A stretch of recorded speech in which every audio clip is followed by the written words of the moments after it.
21 février 1945, Iwo Jima.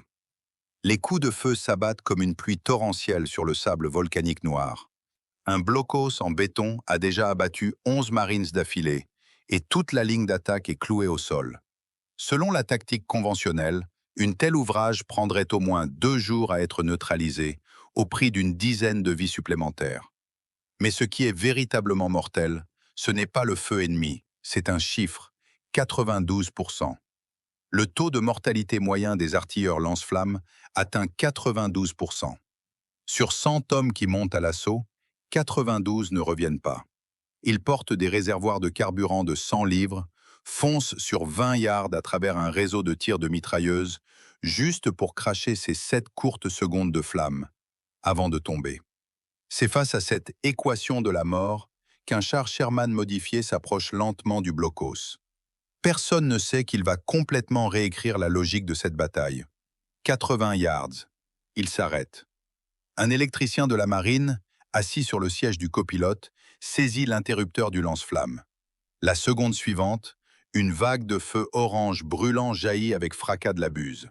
Un mur de feu infernal déferle, traverse l'espace et s'engouffre violemment dans l'étroit créneau de tir du blocos. À l'intérieur, plus aucune confrontation. Seule une destruction totale s'ensuit. Les flammes haute température scellent hermétiquement le seul créneau de tir.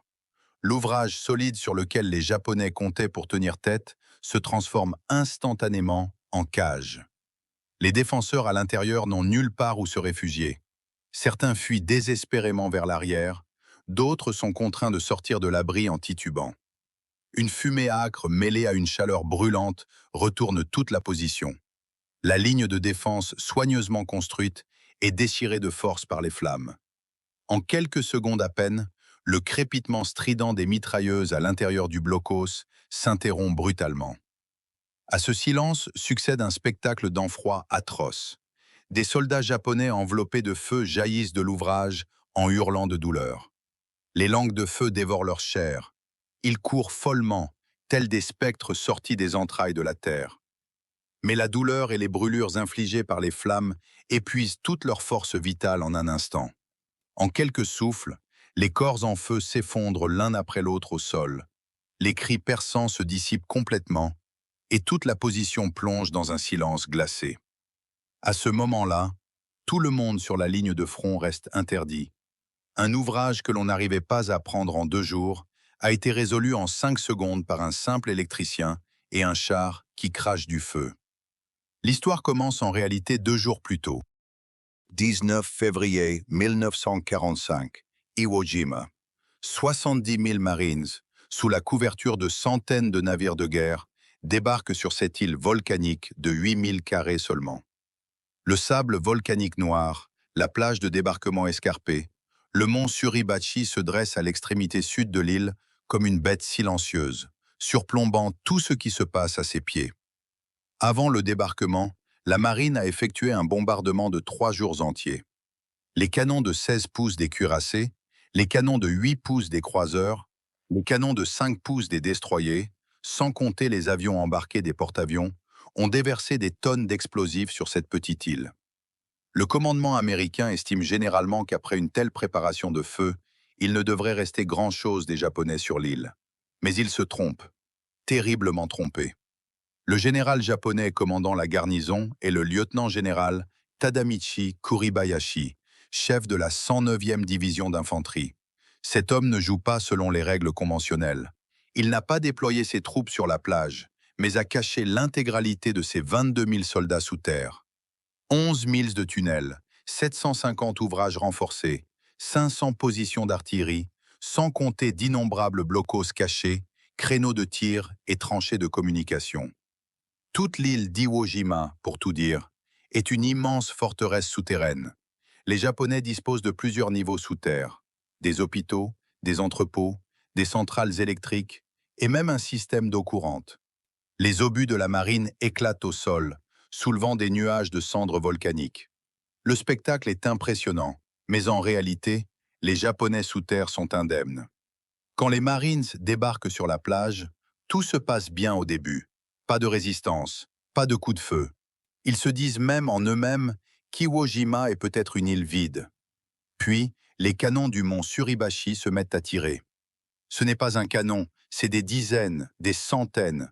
Mortiers, canons de montagne, canons anti-chars, mêlés à des mitrailleuses lourdes, ouvrent le feu simultanément de toutes directions, sous tous les angles. Les obus tombent comme la pluie sur la plage de débarquement. Les Marines sont piégés sur le sable noir, incapables d'avancer comme de reculer, réduits à l'état de cibles vivantes. Premier jour, les pertes américaines s'élèvent à 2400 hommes. Et ce n'est que le début. Les jours suivants, les Marines avancent pouce par pouce. Chaque yard gagné a un prix.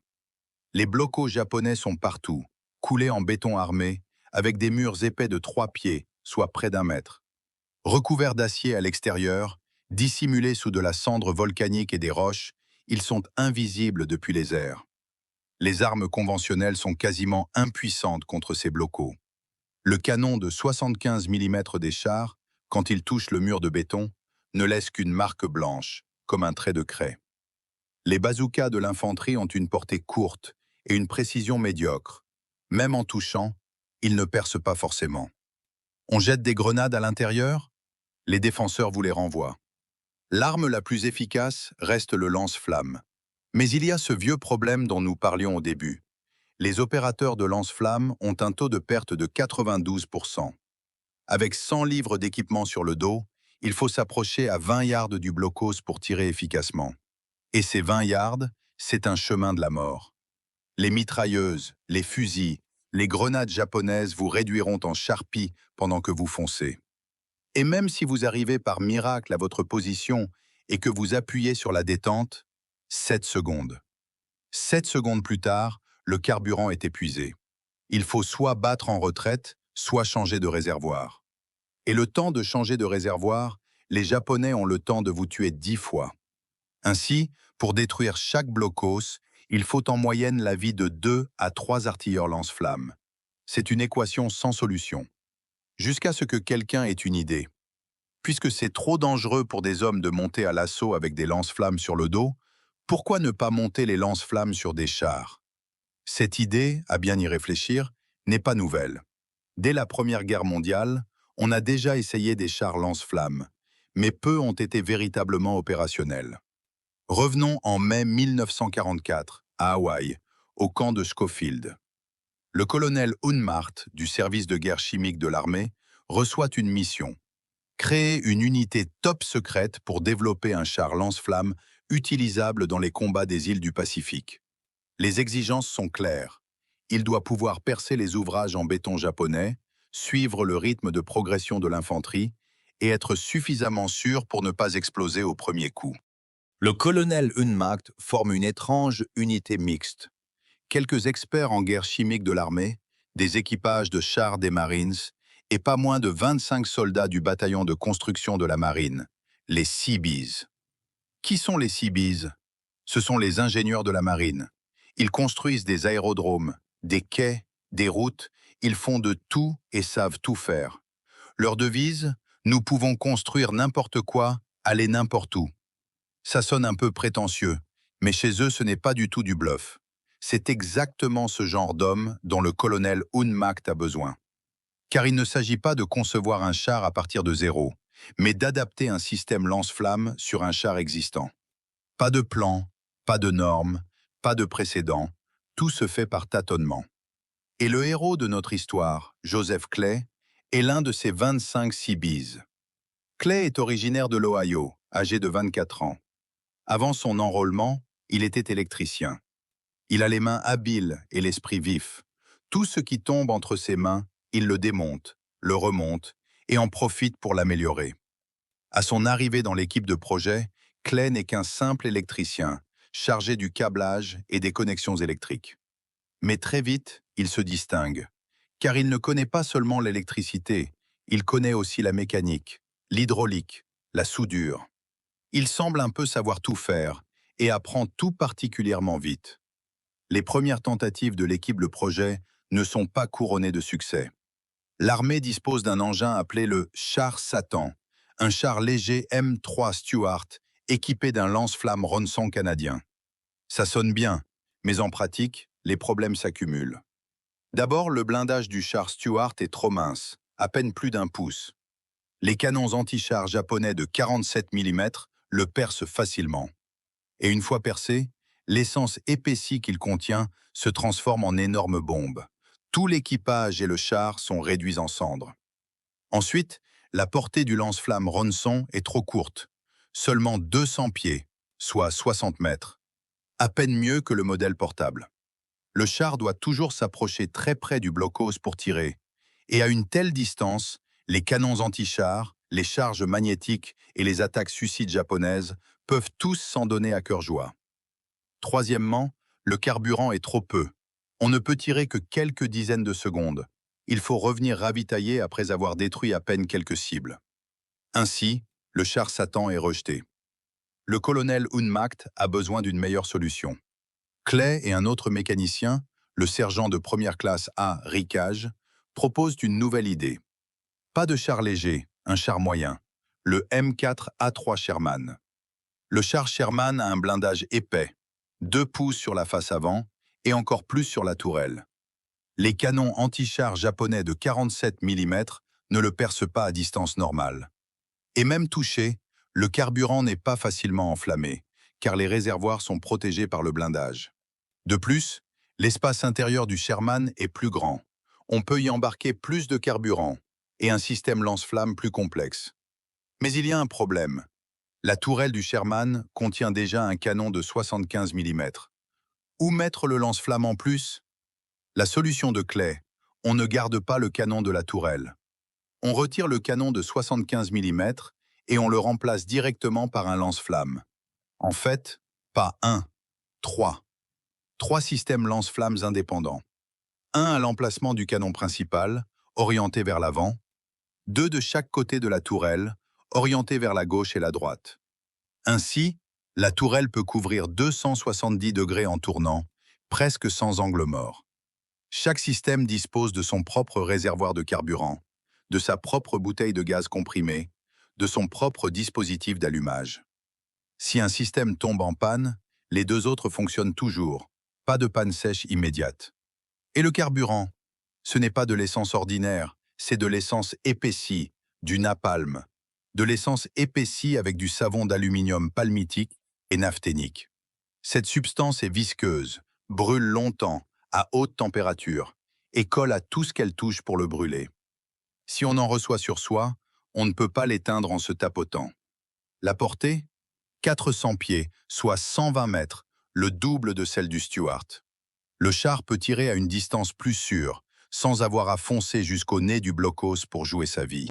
Pression de service, 300 livres par pouce carré. Cette pression permet de projeter l'essence épaissie loin et avec stabilité. Tout le système est entièrement contrôlé électriquement, de l'allumage à la projection, en passant par la régulation de la pression. Tout se fait par signaux électriques. Et le câblage, justement, c'est la spécialité de Clay. 150 livres de baguettes de soudure, plus de 1000 connexions électriques. Chaque char coûte 25 000 $. En 1944, ce n'est pas une petite somme. Clay installe lui-même le câblage. Chaque connexion, il la soude et la teste personnellement. Il sait que sur le champ de bataille, un fil desserré, un connecteur défectueux et le système lance-flamme tombent en panne. Et les conséquences de cette panne, ce sont des vies de Marines. Il disait souvent à Patterson, « Plus nous vérifions, moins il y aura de morts sur le front. » Patterson, sergent de première classe, ajusteur naval, s'occupait de la partie mécanique, soudure, installation, réglage. Lui et Clay, l'un pour l'électricité, l'autre pour la mécanique, formaient un duo parfait. 8 mois entiers. De l'été 1944 au début de 1945, 8 chars, modifiés un par un, testés un par un. Le terrain d'essai se trouve dans la campagne hawaïenne. Ils ont trouvé des blocos abandonnés, des ouvrages simulés, et ils tirent encore et encore, ajustent sans cesse. Lors du premier essai à pleine puissance, les flammes ont jailli et ont carbonisé sur place un grand arbre situé à 400 pieds. Tout le monde sur place est resté bouche bée. Ils savent au fond d'eux-mêmes que cet engin, sur le champ de bataille, sera dévastateur.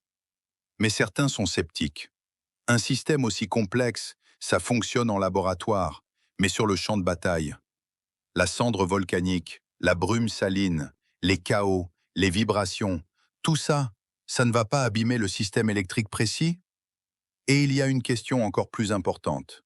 Les Marines accepteront-ils de suivre les chars lance-flammes à l'assaut? Les chars contiennent plusieurs milliers de gallons d'essence épaissie.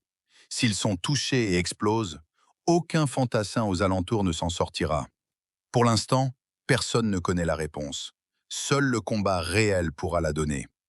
Début février 1945, les 8 chars lance-flammes CBH-1 sont hissés à bord d'un navire de transport. Clay et Patterson reçoivent l'ordre de les accompagner pour fournir un soutien technique. Leur destination? Iwo Jima. Le navire de transport navigue pendant plus d'une semaine à travers le Pacifique. Clay et Patterson tournent autour des chars chaque jour, vérifient les connexions, testent la pression, remplacent les pièces susceptibles de poser problème. 3 questions les taraudent. Première, le CBH-1 résistera-t-il à l'épreuve du combat réel? Deuxième, les Marines croiront-ils en cette arme et accepteront-ils de charger derrière elle? Troisième, 8 chars face à 750 ouvrages, 11 miles de tunnels, 22 000 défenseurs. Est-ce que ça suffira? Personne ne peut leur répondre. 19 février 1945. Le navire de transport arrive au large d'Iwo Jima. Clay se tient sur le pont, regarde la petite île au loin. Le canon tonne, la fumée flotte. Il voit la plage noire, il voit les contours du mont Suribachi. Il ne sait pas que le mois qui va suivre sera le plus long de sa vie. Il ne sait pas non plus que lui et ses 8 chars vont accomplir miracle sur cette petite île. Il tape simplement sur le blindage du char à côté de lui et dit à Patterson « Allez, c'est à notre tour de travailler ». Le jour J, les chars lance-flammes ne participent pas au combat. Les commandants sont prudents. C'est une arme qui n'a jamais été testée au combat. Personne ne sait si elle fonctionne bien, si elle ne va pas poser de problème. Si elle lâche en plein milieu du champ de bataille, ça risque de perturber le rythme de l'attaque. Ainsi, les 8 chars sont stationnés derrière la plage, en réserve. Clay et Patterson s'assoient à côté des chars, écoutent le canon au loin, regardent les blessés être évacués par vagues. Ils sont impatients, mais ils ne peuvent rien faire. Ce ne sont que des sous-officiers techniques, ils n'ont pas de commandement. Tout ce qu'ils peuvent faire, c'est attendre. Et cette attente dure 2 jours entiers. 2 jours plus tard, le 21 février, l'attaque de la 4e division des Marines est complètement bloquée. Ils font face à la ligne de défense de l'aérodrome numéro 1 des Japonais. Une ligne solide composée de blocos, d'abris cachés et de canons anti-chars. Les chars conventionnels ne peuvent pas monter, l'infanterie qui monte est fauchée, les bombardements et les frappes aériennes ne servent à rien. Le nombre de pertes des Marines ne cesse de grimper. Crée à ce moment-là que quelqu'un se souvient des 8 étranges chars stationnés sur la plage. L'appel de soutien arrive au bataillon de chars des Marines. Le commandant du bataillon hésite un instant, puis accepte. Envoyer un char pour essayer, on ne sait jamais. Et c'est ainsi que commence la scène dont nous parlions au début. Clay s'assoit sur le siège du copilote et le char numéro 4 avance vers le blocos. 150 yards, 100 yards, 80 yards. Il s'arrête, puis ouvre le feu. L'ouvrage solide que l'on n'arrivait pas à prendre en 2 jours se transforme instantanément en enfer et est neutralisé en à peine une dizaine de secondes. Ce résultat stupéfie tout le monde. La nouvelle se répand comme une traînée de poudre. L'après-midi même, 2 autres unités demandent le soutien des chars lance-flammes. 3 chars sortent, 3 cibles, toutes détruites, 0 perte. Vers le soir, les appels de soutien font presque exploser le standard du commandement du bataillon de chars. Chaque lieutenant, chaque commandant veut des chars lance-flammes. Ils disent « Avec ça, nos hommes ne mourront plus pour rien ». Mais le problème, c'est qu'il n'y en a que 8. 4 pour la 4e division, 4 pour la 5e division.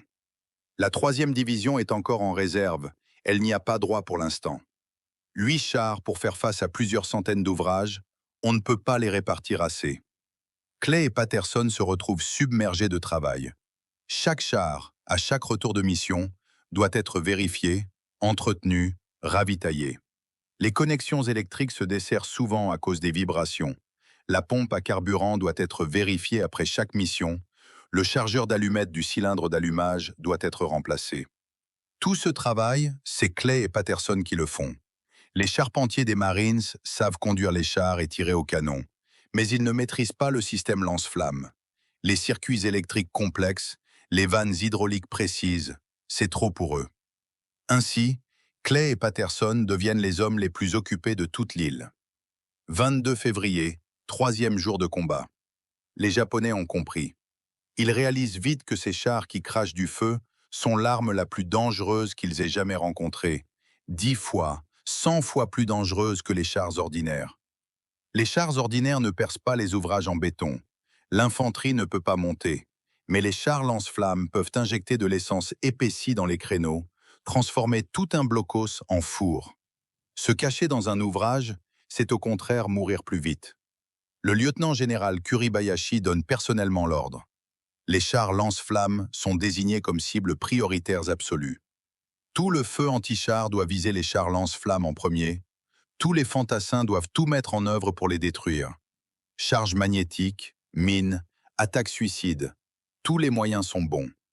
Ce jour-là, les Japonais concentrent leurs mortiers pour bombarder le point de ravitaillement des chars lance-flammes. Clay et Patterson sont en train de ravitailler les chars. L'essence épaissie doit être pompée manuellement des fûts dans les réservoirs du char. Le processus est lent et dangereux, car pendant le ravitaillement, le char ne peut pas bouger et les hommes ne peuvent pas se cacher. Les obus de mortier tombent tout autour. La cendre volcanique est projetée en l'air et retombe sur eux de partout. Patterson lève la tête et dit « On devrait peut-être se cacher ?» Clay secoue la tête et répond « Si on se cache, on ne finira pas de ravitailler les chars. Si on ne finit pas de ravitailler, ils ne pourront pas partir en mission cet après-midi. S'ils ne partent pas en mission, l'infanterie ne pourra pas avancer. Et si elle n'avance pas, il y aura plus de morts. » Patterson le regarde, ne dit rien, et continue de pomper. Les deux hommes, sous le bombardement des mortiers, remplissent complètement le carburant des 8 chars. Par chance, aucun obus ne les touche directement. Mais des éclats ont éraflé le bras de Clay. Pas profond, ça saigne un peu. Clay déchire un morceau de tissu, l'entoure négligemment et reprend son travail. Ce jour-là, le bilan de la 4e division est le suivant. 3 heures, 18 ouvrages détruits. Celui de la 5e division est à peu près le même. Les Marines constatent que, tant qu'il y a un char lance-flammes devant eux, leurs pertes chutent considérablement, car les points de feu japonais sont éliminés un par le char lance-flammes, et eux, qui suivent derrière, peuvent avancer presque sans prendre de risques. Ainsi, une règle tacite se répand vite parmi les fantassins. Pas de soutien de char lance-flammes égale pas d'attaque. Ils préfèrent attendre plusieurs heures que le char lance-flammes arrive, plutôt que de charger à l'aveugle. Les lieutenants et les commandants commencent à refuser les ordres d'attaque sans char lance-flammes. Ils disent « On peut bien charger, mais il faut qu'un char lance-flammes nous suive. Sinon, c'est envoyer nos hommes se faire tuer pour rien. » Ce changement, Clay ne s'y attendait pas. Il voulait juste faire quelque chose de technique, monter un lance-flammes sur un char. Mais il n'imaginait pas que ça changerait la tactique de l'infanterie, que ça transformerait toute la manière de combattre sur le champ de bataille. Mais il n'a pas le temps d'y penser. Il est trop occupé. Il se lève avant l'aube chaque jour, vérifie les chars, entretient les systèmes, puis les chars partent un par un en mission. Lui et Patterson attendent au point de ravitaillement. Dès qu'un char revient, il se dépêche de le vérifier, de le ravitailler, de changer les pièces, de le préparer pour la prochaine sortie. Parfois, un char tombe en panne sur le terrain, et Clay doit aller le réparer lui-même. Sous les balles, il rampe sous le char, ouvre la trappe et pénètre dans la tourelle, vérifie les circuits, recherche la panne. Une fois, le système lance-flammes d'un char a soudainement cessé de fonctionner sur le champ de bataille. Il était juste en face d'un blocos, et un peloton d'infanterie le suivait. Si on ne réparait pas, les fantassins devraient charger à l'aveugle, et il y aurait des pertes. Quand Clay l'apprend, il saisit sa trousse à outils et court vers là-bas.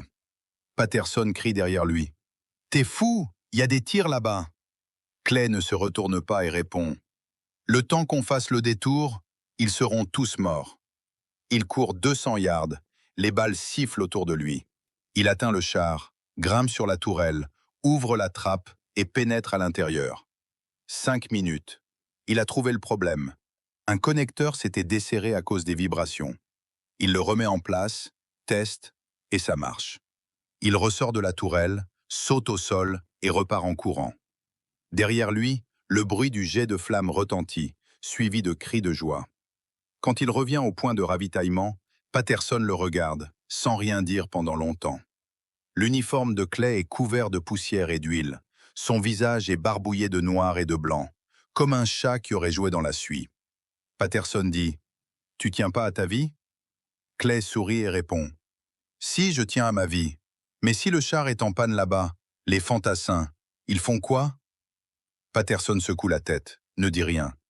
Mais au fond de lui, il l'admire immensément. Et ainsi les jours passent. 23 février, 4e jour de la bataille d'Iwo Jima. Une compagnie du 23e régiment des Marines se trouve dans le pétrin. Elle est bloquée depuis 6 heures par 3 cavernes communicantes.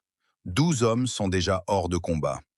2 bombardements n'ont servi à rien, parce que les cavernes sont reliées entre elles, l'explosion des obus est dispersée par les tunnels, et les Japonais n'ont qu'à changer de position pour continuer à tirer. On demande le soutien d'un char lance-flammes. Clay accompagne le char sur place. La situation est plus complexe que prévu. Les 3 cavernes sont situées sur une pente, avec des angles très difficiles. Le char a du mal à viser les 3 ouvertures en même temps. Clay observe le terrain et demande au conducteur de placer le char sur une position latérale. De là, on peut viser les 3 ouvertures l'une après l'autre. L'angle est un peu décalé, mais la portée suffit. 75 yards, un peu plus près que d'habitude, mais on n'a pas le choix. L'angle est contraignant. Le char s'immobilise, la tourelle se tourne vers la première ouverture. Clay appuie sur la détente. 5 secondes. Les flammes s'engouffrent à l'intérieur. Rien ne se passe. La tourelle se tourne vers la 2e ouverture. Encore 5 secondes. Toujours rien. 3e ouverture. Toujours 5 secondes. Puis, toute la pente se tait. Les Marines sont allongés au sol et attendent. 1 minute, 2 minutes, 3 minutes. Soudain, un énorme boom. Ça vient de l'intérieur de la montagne. C'est la détonation des munitions. Toute la pente tremble, des pierres et de la terre jaillissent des ouvertures. Et puis, plus rien. Les 3 cavernes sont toutes neutralisées. Le réseau de tunnels communicants s'est transformé en mer de feu.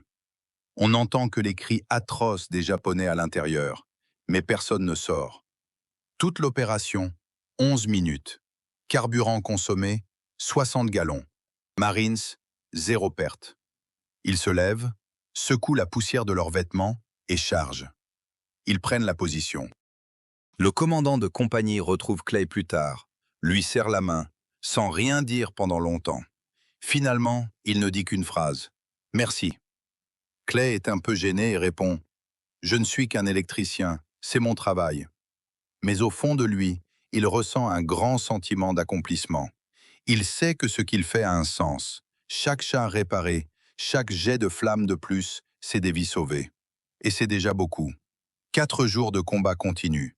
Clay travaille 18 heures par jour, parfois 20. Chaque char sort en moyenne 4 à 6 fois par jour et consomme 5000 gallons de carburant quotidiennement. Les pannes commencent à se multiplier. L'environnement d'Iwo Jima est tout simplement épouvantable. La brume saline, la brise marine venue de la mer transporte du sel qui corrode le métal et les connexions électriques. La cendre volcanique, noire, fine comme de la farine, s'infiltre partout, dans le moteur des chars, dans les systèmes hydrauliques, dans les connecteurs électriques. Et puis il y a les chaos. Le terrain de l'île est bosselé, les chars roulent dessus et tressautent fort. À chaque secousse, un connecteur peut se desserrer un peu plus, une pièce peut s'abîmer un peu plus. Ainsi, les pannes sont inévitables. Les connecteurs électriques, à cause de la corrosion et des vibrations, font souvent mauvais contact. Les pompes à carburant sont obstruées par des dépôts, la pression ne monte plus. Les cylindres d'allumage s'usent plus vite que prévu, parfois ils n'allument pas. Clay et Patterson sont comme 2 pompiers. Ils courent partout où il y a un problème. Quand les pièces manquent, ils les fabriquent eux-mêmes. Quand le fil électrique manque, ils le remplacent par du fil téléphonique militaire standard, avec des âmes assez épaisses et une bonne isolation. Il suffit d'en dénuder la gaine pour s'en servir comme fil électrique. Quand une pièce casse, ils la récupèrent sur des chars endommagés. On prend sur l'un pour dépanner l'autre. Tant que ça permet de faire fonctionner plus de chars, tout est bon. Sur les 8 chars, aucun n'a été détruit par l'ennemi, mais les pannes sont permanentes. Il y en a toujours un ou deux en réparation. Mais le miracle, c'est que la plupart du temps, les 8 chars restent opérationnels. C'est grâce à Clay et à Patterson. Dans le rapport de bataille de la 5e division, il y a un ensemble de chiffres. En 5 jours, les chars lance-flammes ont détruit 43 ouvrages. Dans les zones soutenues par les chars lance-flammes, les pertes de l'infanterie ont baissé de 30%. Ce chiffre est stupéfiant. 30%, ça veut dire qu'une personne sur 3 survit grâce à la présence des chars lance-flammes. Les Japonais n'ont pas manqué d'essayer des solutions.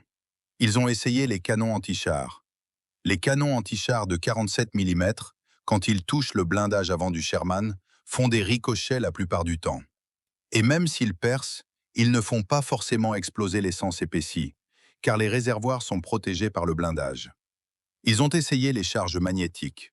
Ils envoyaient des soldats courir vers les chars avec des charges explosives, les coller sur le blindage et les faire exploser. Mais les chars sont protégés par des fantassins tout autour, et la plupart des Japonais qui montent à l'assaut sont tués en chemin. Ils ont essayé d'attaquer les camions-citernes pour détruire le carburant et rendre les chars lance-flammes inutilisables. Mais les camions-citernes sont à l'arrière, gardés par des sentinelles. Et même si un camion-citerne saute, il y en a d'autres. Ils ont même essayé des attaques suicides. Des soldats attachaient des explosifs sur eux et se jetaient directement sous les chenilles des chars. Mais le taux de réussite est très faible. Pendant toute la bataille d'Iwo Jima, 3 des 8 chars lance-flammes ont été touchés par des canons anti-chars. Le blindage a tenu le coup. Aucun n'a été détruit. Le taux de perte des équipages est de 12%, et il s'agit pour la plupart de blessures par éclat et de commotion. Aucun mort. Comparé aux 92% des lance-flammes portables, c'est tout simplement un miracle. Mais derrière ce miracle, il y a le dévouement de Clay et de Patterson. 27 février. Un char est touché directement sur le flanc de la tourelle par un canon anti-char japonais de 47 mm. Ricochet, l'obus dévie, mais le choc secoue tellement les hommes dans la tourelle qu'ils en ont la tête qui tourne. Clay était assis sur le siège du copilote à ce moment-là. Il accompagnait ce char en mission. Le choc a violemment projeté son épaule contre la paroi de la cabine. C'est une luxation. La douleur est atroce. Des sueurs froides jaillissent instantanément sur le front de Clay. Les autres membres de l'équipage lui demandent comment il va. Clay serre les dents et répond « Rien, continuez ». La mission terminée, le char revient au point de ravitaillement. Clay descend du char. Son bras gauche ne se lève plus. Patterson, en le voyant, sursaute. « Qu'est-ce qui t'arrive » Clay répond « Luxation à l'épaule, rien de grave. Remets-moi ça en place. » Patterson dit « Moi, je sais pas faire ça. Je t'emmène voir les infirmiers. » Clay dit « Non. Si je vais voir les infirmiers, ils vont certainement m'évacuer. Je ne peux pas partir. Si je m'en vais, qui réparera ces chars ?» Il demande à Patterson de lui saisir le poignet, puis il tire de son côté dans la direction opposée. Un craquement, l'os revient dans l'articulation. Ça fait mal. Le visage de Clay est blême, mais il ne crie pas. Patterson le regarde et dit « T'es vraiment fou. » Clay sourit et répond « Ça va, ça bouge encore. » 2 heures plus tard, il est de retour à son poste. Son bras est suspendu au cou avec un bandage, et de l'autre main, il continue de serrer des vis et de brancher des fils. Patterson secoue la tête, ne dit rien. Mais il sait que cet homme ne s'effondrera pas facilement. La tactique évolue aussi. Les Marines ont vite mis au point une nouvelle tactique de combat en coopération avec les chars lance-flammes. L'infanterie avance en se cachant derrière les chars Sherman. Les chars, à l'avant, encaissent les balles et les obus. Quand on s'approche de la cible, le char lance-flamme ouvre le feu. Pendant la projection, les Japonais perdent temporairement leur capacité de combat, à cause de la chaleur, de la fumée, de la peur. Et c'est à ce moment-là que l'infanterie charge et prend la position. Cette tactique est extrêmement efficace. Les chiffres de la première semaine sont tombés. La vitesse de progression est 3 fois supérieure à celle prévue. Les pertes lors des assauts sur les ouvrages ont baissé de 42%. Le réseau de tunnels, dont on pensait qu'il faudrait des semaines pour le nettoyer, est paralysé en grande partie en quelques jours. Mais les équipages des chars paient aussi le prix. La température à l'intérieur des chars dépasse 120 degrés Fahrenheit, soit 49 degrés Celsius. La chaleur du moteur, ajoutée à celle du système lance-flammes, transforme la cabine du char en sauna. À chaque mission, les équipages descendent du char trempés de sueur, comme s'ils sortaient de l'eau. L'épuisement par la chaleur, la déshydratation, c'est monnaie courante. Mais personne ne se plaint, parce qu'ils savent que chaque minute supplémentaire qu'ils tiennent, c'est une minute de sécurité en plus pour les fantassins dehors. Les jours passent, et le combat entre dans sa phase la plus cruelle. Début mars, dans le centre et le nord d'Iwo Jima, il y a un secteur que les Marines appellent le broyeur. La hauteur 362, le bouton turc, l'amphithéâtre, 3 positions imbriquées qui se soutiennent et se couvrent mutuellement. Les Japonais y ont déployé des forces importantes. Les Marines ont combattu pendant 9 jours, avec 800 pertes, sans parvenir à les prendre. C'est devenu l'os le plus dur à ronger de toute l'île d'Iwo Jima. 3 mars, assaut général. 4 chars lance-flammes attaquent la hauteur 362 en force. Le feu anti-char japonais est extrêmement nourri, les obus pleuvent. La tourelle d'un char est touchée 3 fois. Ce sont des ricochets. Le blindage a 3 bosses, mais il n'est pas percé. Le char continue d'avancer. 100 yards. Les 4 chars s'arrêtent côte à côte. Les tourelles se tournent, visant la hauteur. Ils ouvrent le feu simultanément. 4 colonnes de feu jaillissent en même temps. Au total, 1600 pieds de flammes, comme un mur de feu qui fond sur la pente. Toute la pente se transforme instantanément en brasier. Les tirs japonais cessent. 12 minutes. Les 4 chars projettent des flammes à tour de rôle, brûlant chaque ouverture, chaque créneau de tir sur la hauteur. Puis les Marines chargent. Ils ne rencontrent quasiment aucune résistance. Les Japonais sur la hauteur sont soit brûlés vifs, soit étourdis par la fumée, soit déjà évacués par les tunnels. Les Marines prennent la hauteur 362 avec des pertes minimes. Ce résultat stupéfie tout le monde. Une position que l'on n'arrivait pas à prendre en 9 jours avec 800 pertes est résolue en 12 minutes par 4 chars lance-flammes. Ce jour-là, le bouton turc est également pris. 2 jours plus tard, c'est au tour de l'amphithéâtre. Tout le secteur du broyeur est ainsi liquidé petit à petit par les chars lance-flammes. Dans le rapport d'évaluation de la 5e division, on peut lire cette phrase. Rien que dans le secteur du broyeur, les chars lance-flammes ont sauvé la vie d'environ 500 Marines. 500 hommes, soit l'effectif d'un bataillon. Et ce n'est que pour un seul secteur. 7 mars. La 3e division des Marines entre également en ligne, chargée du secteur nord. Elle veut aussi des chars lance-flammes. Mais les 8 chars ont atteint leur limite mécanique. 2 ont la pompe à carburant endommagée, ils sont en réparation. 1 a une panne du système électrique. Il ne reste que 6 chars en état de combattre, soit 75% de la flotte. Et ces chars ont combattu sans relâche pendant plus de 10 jours. L'usure des pièces est très avancée. Des renforts? Le camp de Schofield est à 4000 miles. Il faut plusieurs semaines pour que de nouveaux chars soient produits et acheminés. Le champ de bataille ne peut pas attendre. Clay et Patterson ne peuvent que chercher des solutions pour faire tenir les chars existants le plus longtemps possible. On répare ce que l'on peut, et pour ce qui ne peut pas être réparé, on récupère des pièces sur d'autres pour dépanner. Nuit du 7 mars. 300 Japonais lancent une contre-attaque nocturne rare. C'est peu fréquent dans la bataille d'Iwo Jima. Kuribayashi a toujours insisté sur la défense et n'était pas favorable aux contre-attaques, mais cette fois, il a peut-être été acculé. 2 chars lance-flammes sont dépêchés d'urgence sur la ligne de défense pour une sortie de nuit. Dans l'obscurité, on ne voit rien. Les attaques suicides japonaises se succèdent par vagues. Un soldat japonais court jusqu'à la tourelle avec une charge explosive et la dépose sur le dessus de la tourelle. Puis il fuit. La charge n'explose pas, c'est un raté. Après coup, on en a eu froid dans le dos.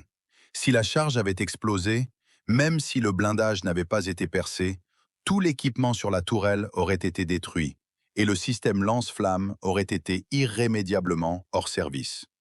Mais à ce moment-là, Clay n'a pas le temps d'y penser. Il est assis sur le siège du copilote, regardant l'obscurité dehors à travers le périscope. Il sait que les Japonais sont là, dehors, mais il ne les voit pas. Alors il prend une décision. Il ouvre le feu. Pas en visant une cible précise. Il projette simplement des flammes vers l'avant. 150 yards. Les flammes jaillissent. 400 pieds de feu qui illuminent tout le ciel nocturne. Dans la lueur des flammes, il voit des centaines de Japonais qui chargent vers la ligne de défense. Les flammes retombent sur les Japonais de première ligne. Ils hurlent et tombent au sol. Le feu sur eux ne s'éteint pas. Les Japonais derrière, en voyant ça, hésitent. Le char continue de projeter des flammes, balayant de gauche à droite, comme un balai de feu qui balaie la nuit. La contre-attaque japonaise s'effondre instantanément. Ils n'ont jamais vu une arme pareille. Un mur de feu qui fond sur vous dans la nuit et qui tue à la moindre touche. Cette peur est indescriptible. Les Japonais battent en retraite, laissant des cadavres sur le sol. Le décompte après le combat. 187 Japonais tués, 23 pertes américaines. Rapport d'échange, 8 pour 1. Dans les combats nocturnes de la guerre du Pacifique, c'est un chiffre tout à fait stupéfiant. Mais la crise n'est pas passée. Les pannes se multiplient. Le système électrique d'un char présente de multiples pannes. Clay passe 6 heures à en identifier la cause. Les connecteurs, un par un, sont corrodés. Il les ressoude et les réisole un par un. Sur un autre char, la pompe à carburant est complètement hors service. Il n'y a pas de pièces de rechange. Clay et Patterson essaient plein de solutions et finissent par récupérer une pompe à huile sur un char ordinaire endommagé, l'adaptent et l'installent. Et ça marche. 10 mars. Il n'y a plus que 6 chars en état de combattre. Et il y a aussi la crise du carburant. La 5e division consomme 10 000 gallons d'essence épaissie par jour et les ravitaillers sur la plage ne suivent plus. Il faut du temps pour décharger le carburant des navires de transport et l'acheminer jusqu'au front. Ainsi, chaque char est limité à 3 sorties par jour. Pas plus, sinon il n'y aura plus assez de carburant. Ça mécontente l'infanterie sur le front, mais on n'y peut rien. Les limites humaines sont aussi atteintes. Clay combat depuis 26 jours d'affilée. Manque de sommeil. Il ne dort que 3 ou 4 heures par nuit, parfois même moins quand les missions sont nombreuses. Malnutrition. La nourriture sur le front, c'est des conserves et des biscuits. Parfois, tellement occupé qu'il n'a même pas le temps de manger, il ne prend qu'un repas par jour. Sa blessure à l'épaule ne guérit pas. Même si elle a été remise en place, ça fait toujours mal. Ça fait très mal quand il lève le bras. Mais il ne dit rien, il continue de travailler. L'état de Patterson est à peu près le même. Déshydratation, fatigue. Mais lui aussi tient bon. 11 mars. Patterson est mis au repos forcé de 24 heures sur ordre du médecin. Le médecin dit « Si tu continues comme ça, tu vas t'effondrer ». Patterson ne veut pas partir, mais le médecin est catégorique. Finalement, il est emmené à demi-portée par 2 gendarmes vers le poste de secours à l'arrière. Ce jour-là, Clay est donc seul pour entretenir tous les chars opérationnels. 6 chars. Chacun doit être vérifié, entretenu. Il travaille du matin au soir. Ses mains sont coupées par le métal, elles saignent. Il s'en fiche, il essuie avec un chiffon et continue. Son uniforme est imbibé de sueur, de carburant et d'huile hydraulique. C'est sale, ça sent mauvais, il s'en fiche. Quand la nuit tombe, les 6 chars sont tous vérifiés, tout va bien, ils pourront sortir normalement le lendemain. Clay s'assied par terre, le dos appuyé contre la chenille du char. Il veut se lever, mais ses jambes flanchent, il n'y arrive pas. Il est épuisé. Mais il sait que demain, il faudra continuer. 12 mars. Des renforts arrivent.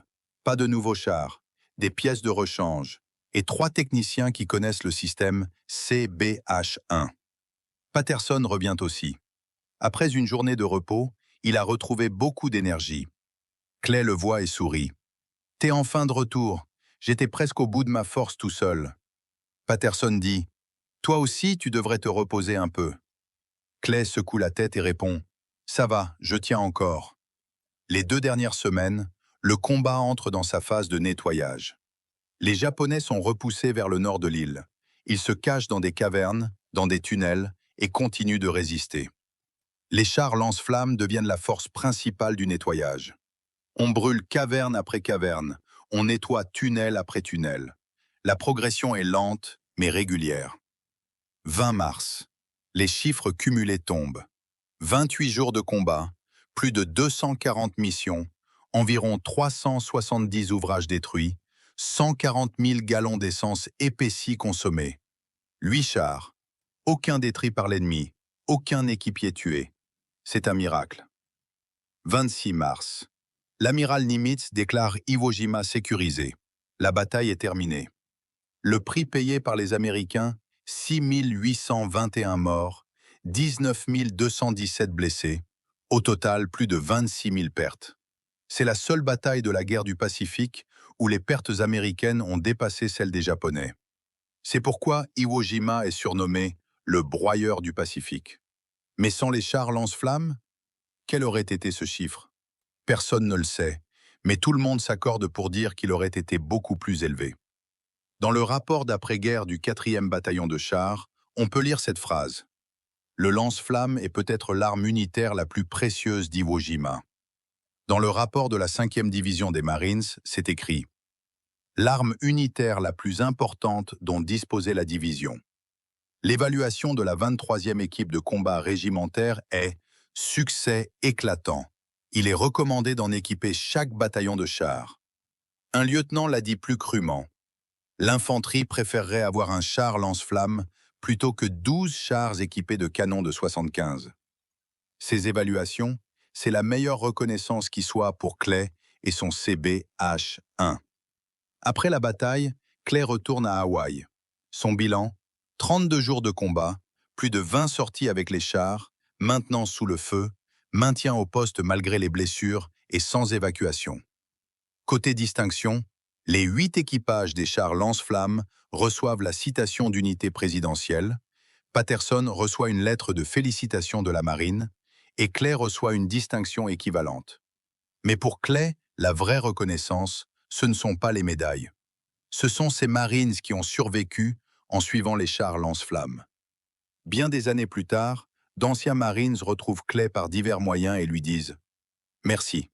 Sans toi et tes chars, je serais mort à Iwo Jima. » À chaque fois qu'il entend ça, Clay répond « Je n'ai fait que mon devoir. » Il est toujours très modeste. Il dit qu'il n'est qu'un électricien, qu'il a juste monté des lance-flammes sur des chars, et que les vrais héros, ce sont les fantassins qui ont chargé. Mais l'histoire retiendra sa contribution. La conception du CBH-1 n'a pas été abandonnée avec la fin de la guerre. 1er avril 1945. Bataille d'Okinawa. Le 713e bataillon de chars est entièrement équipé de chars lance-flammes, 54 unités, toutes basées sur la conception du CBH-1. 82 jours de combat, 200 000 gallons d'essence épaissis consommés. L'évaluation de l'armée est « effet de choc psychologique considérable. Les Américains préfèrent suivre ces chars plutôt que des chars ordinaires. » C'est ça, la magie des chars lance-flammes. Ils ne détruisent pas seulement les ouvrages, ils détruisent aussi la volonté. Les Japonais n'ont pas peur des chars ordinaires. Ils peuvent utiliser des canons anti-chars, des charges magnétiques, des attaques suicides.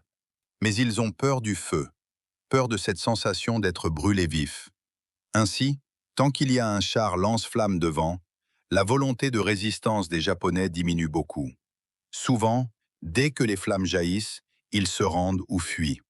C'est plus précieux que la simple destruction par le feu. Guerre de Corée, de 1950 à 1953. Les chars lance-flammes sont toujours utilisés. Ce n'est qu'en 1955 qu'ils sont remplacés par des modèles plus modernes. 11 ans de service. La conception de Clay a été le char lance-flamme principal de l'armée américaine, et elle a influencé toute une génération de doctrines de guerre mécanisées. Des îles du Pacifique à la péninsule coréenne, de la Seconde Guerre mondiale à la guerre froide, cette arme a transformé la manière de mener les assauts. Et tout ça a commencé avec un électricien de la marine de 24 ans, avec ses soudures et ses tests répétés dans le camp de Hawaï, avec ses entretiens jour après jour et ses réparations d'urgence dans la cendre volcanique d'Iwo Jima. Il n'était pas un ingénieur de génie, pas un général. C'était juste un simple sous-officier, un électricien.